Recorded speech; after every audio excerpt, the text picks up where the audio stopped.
마테오가 전한 거룩한 복음입니다. 주님 영광 받으소서. 그때 예수님께서 제자들에게 말씀하셨다. 너희는 사람들에게 보이려고 그들 앞에서 의로운 일을 하지 않도록 조심하여라. 그러지 않으면 하늘에 계신 너희 아버지에게서 상을 받지 못한다. 그러므로 내가 자선을 베풀 때에는 위선자들이 사람들에게 칭찬을 받으려고 회당과 거리에서 하듯이 스스로 나팔을 불지 마라. 내가 진실로 너희에게 말한다. 그들은 자기들이 받을 상을 이미 받았다. 내가 자선을 베풀 때에는 오른손이 하는 일을 왼손이 모르게 하여라. 그렇게 하여 내 자선을 숨겨두어라. 그러면 숨은 일도 보시는 내 아버지께서 너에게 갚아주실 것이다. 너희는 기도할 때에 위선자들처럼 해서는 안 된다. 그들은 사람들에게 드러내 보이려고 회당과 한길 모퉁이에 서서 기도하기를 좋아한다. 내가 진실로 너희에게 말한다. 그들은 자기들이 받을 상을 이미 받았다. 너는 기도할 때 골방에 들어가 문을 닫은 다음 숨어 계신 내 아버지께 기도하여라. 그러면 숨은 일도 보시는 내 아버지께서 너희에게 갚아주실 것이다. 너희는 단식할 때 위선자들처럼 침통한 표정을 짓지 마라. 그들은 단식한다는 것을 사람들에게 드러내 보이려고 얼굴을 찌푸린다. 내가 진실로 너희에게 말한다. 그들은 자기들이 받을 상을 이미 받았다. 너는 단식할 때 머리에 기름을 바르고 얼굴을 씻으라. 그리하여 내가 단식한다는 것을 사람들에게 드러내 보이지 말고 숨어 계신 내 아버지께 보여라. 그러면 숨은 일도 보시는 내 아버지께서 너에게 갚아주실 것이다. 주님의 말씀입니다. 그리스도님 찬미합니다.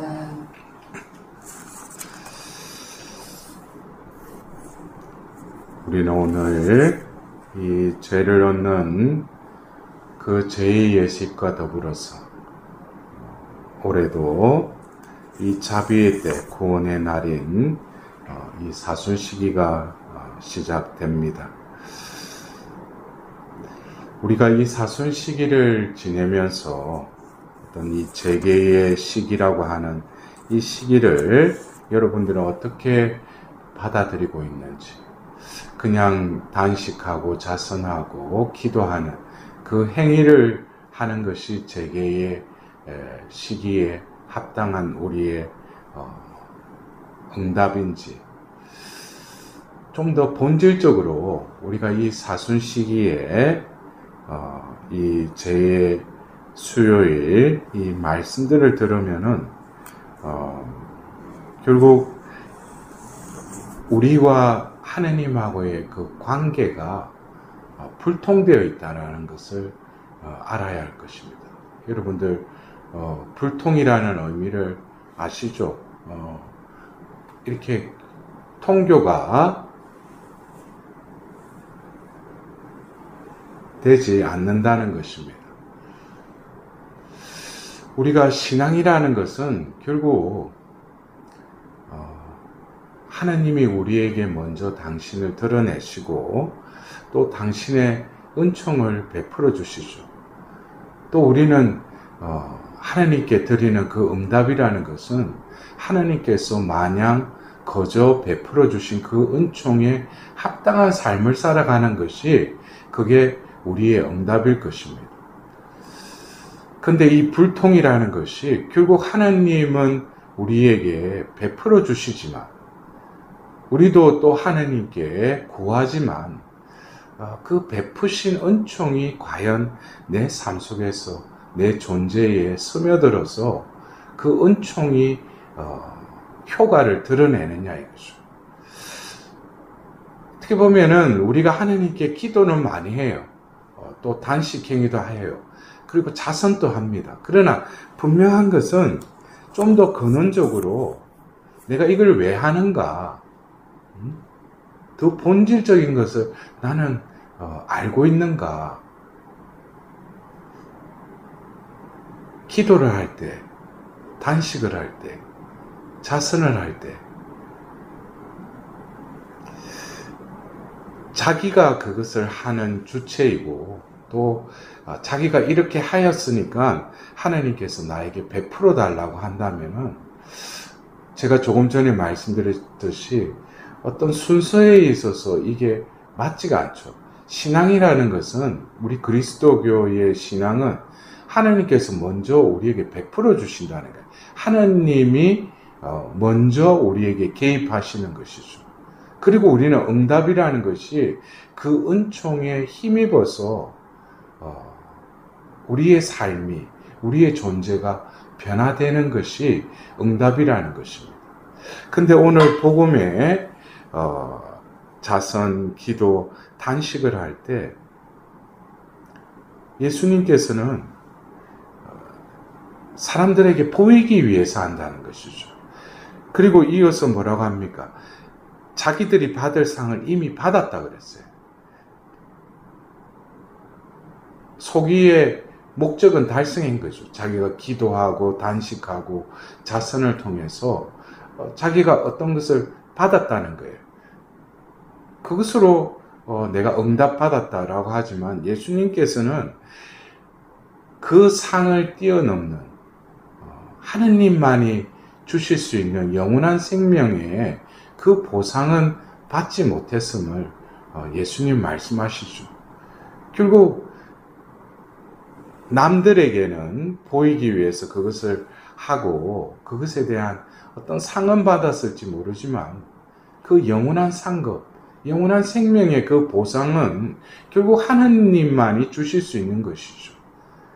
그래서 사람들 눈에 보이기 위한 그 행위가 아니라 숨어 계신 일도 보시는 하느님께 그 눈을 들어서 하느님과 닫혀진 그 벽을 허물어뜨리고 결국 하느님의 눈을 의식할 뿐만 아니라 하느님이 나에게 베풀어 주신 그 은총을, 은혜를 내가 다시금 깨달아야 되는 거예요. 그럴 때 오늘 복음에도 숨은 일도 보시는 내 아버지께서 너에게 갚아주실 것이다. 갚아주신다는 거예요. 그래서 오늘 일독서의 요엘 예언서에도 어떤 회개의 행위로서 단식과 또 그런 어떤 집회를 가지고 하나님께 또 기도하라고 요엘 예언자가 말하죠. 그러면서 오늘 그 요엘 예언서의 2장 18절에도 주님께서는 당신 땅에 열정을 품으시고 당신 백성을 불쌍히 여기셨다. 이것이 어떻게 보면은 그 불통의 그 관계가 이제 뚫리기 시작한다는 거예요. 우리가 아무리 하나님께 부르짖고 기도하여도, 우리가 단식을 하고 자선을 하여도 그냥 하늘로 이르지 않고 그냥 땅에서 그냥 꺼져버리는, 땅에 떨어져 버리는, 그것은 진정한 우리의 죄계가 아닐 것입니다.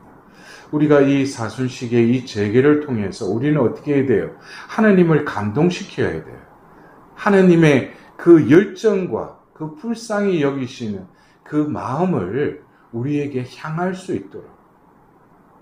그러려면은 먼저 하나님의 그 나를 창조하신 그 목적. 여러분들 오늘 이제 이 강론 이후에 죄를 얻는 예식을 할 것입니다. 사람아, 먼지에서 왔으니 먼지로 돌아갈 것을 생각하여라. 이것은 우리 존재됨을 다시금 깨달아라는 거예요. 먼지와도 같은 우리의 존재. 근데 내가 사람이 되고 또 지금 생명을 누리고 있는 것은 바로 먼지임에도 불구하고 당신의 숨을 불어넣어서 생명체가 되게 한 그 존재라는 것이죠.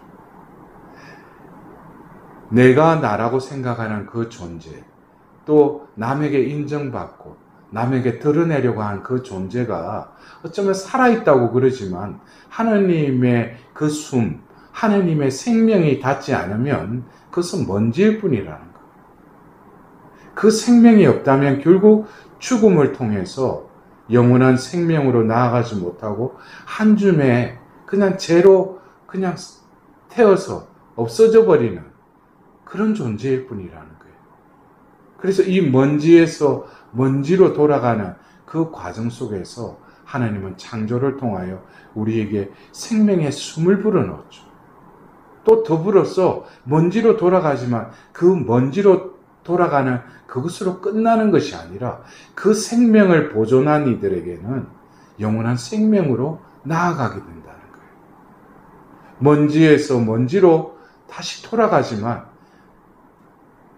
나의 존재가 하나님을 알고 하나님의 생명을 느꼈다면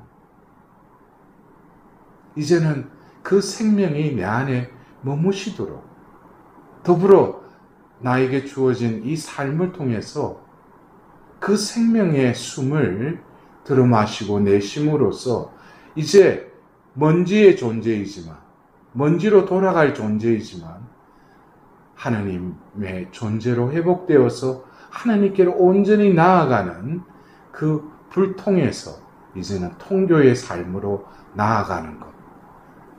그래서 오늘 여러분들 우리가 너무나 잘 아는 시편 51장의 이 말씀이 결국 다윗의 죄를 짓고 하나님께 속죄를 구하는 시편이지만 그 시편에 우리는 그냥 죄만 사해달라고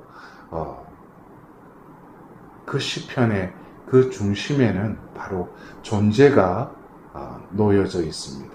바로 먼지 따름이지만 생명을 불어넣어 주신 그 하나님. 내가 이제 사람답게 살아갔지만 죄를 짓고 나서 다윗이 하나님께 구한 것은 그 존재를 다시금 회복시켜 달라고 하는 거예요. 하나님, 제 마음을 깨끗이 만드시고 제 안에 굳건한 영을 새롭게 하소서. 당신 앞에서 저를 내치지 마시고 당신의 거룩한 영을 제게서 거두지 마소서. 구원의 기쁨을 제게 돌려주시고 순종의 영으로 저를 바쳐주소서. 여러분들, 이 다윗은 먼지에서 먼지로 돌아갈 그 존재를 하나님의 그 생명, 하나님의 숨, 하나님의 영을 부어주셨다는 거예요. 죄로 인해서 어떻게 돼요? 바로 하나님의 그 존재가 손상을 입었다는 거예요. 그래서 다윗의 이 시편 51편은 바로 굳건한 영, 거룩한 영, 순종의 영을 다시금 나에게 새롭게 해달라는 거예요. 그래서 우리가 이 사순 시기를 이제 맞이하고 지내면서 어떤 육신의 재개를 하는 그 목적이 분명히 어디에 있는지, 그것은 바로 하느님과 나와의 그 존재 대 존재의 그 관계가 뚫리는 것이에요. 그것을 회복하기 위해서 우리가 육신의 재개를 지키고 또 나름대로 걷기에 보루를 쌓아가는 것입니다.